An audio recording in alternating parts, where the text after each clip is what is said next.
La question agite les chancelleries occidentales alors que le scénario de l'invasion de l'Ukraine par la Russie semble de plus en plus probable. Quelles sanctions en cas de passage à l'acte de la Russie? Would you ever see yourself personally sanctioning him if he did invade Ukraine? Yes, You would. I would see that. La menace est lâchée. Joe Biden, poussé par certains membres du Congrès, étudie de possibles sanctions visant directement Vladimir Poutine. Le président russe, tout comme des membres de son administration et de son entourage, pourraient voir leurs avoirs à l'étranger gelés ou être frappés d'interdiction de voyager. Une éventualité qui aurait une grande portée symbolique, mais peu d'effets dissuasifs pour la Russie.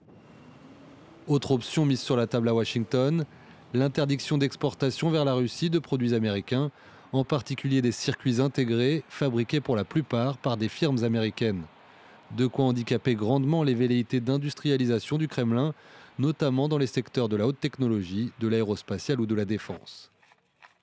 Troisième possibilité, celle de frapper la Russie directement au porte-monnaie, soit en imposant des sanctions à des banques et des institutions financières russes, comme c'est déjà le cas pour certaines d'entre elles depuis l'annexion de la Crimée en 2014, soit en excluant la Russie du réseau d'échanges internationaux SWIFT, sorte de messagerie instantanée qui relie la plupart des institutions financières dans le monde. Peut-être l'option qui pénaliserait le plus fortement l'économie russe, mais qui paralyserait une bonne partie des transactions internationales. Enfin, le secteur énergétique, qui représente 80% des recettes publiques russes, est une autre cible de choix pour les Occidentaux. Certaines compagnies pétrolières et gazières proches du Kremlin sont déjà sous le coup de sanctions américaines et européennes depuis 2014. Il s'agirait désormais de leur interdire par exemple toute transaction en dollars, voire même d'exporter leur production.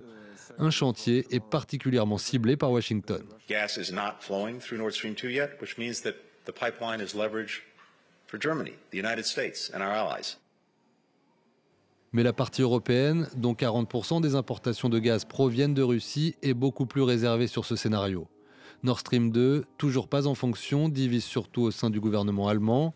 Le gazoduc a pour ambition de doubler les quantités de gaz déjà transportées le long de la Baltique, de la Russie vers l'Allemagne.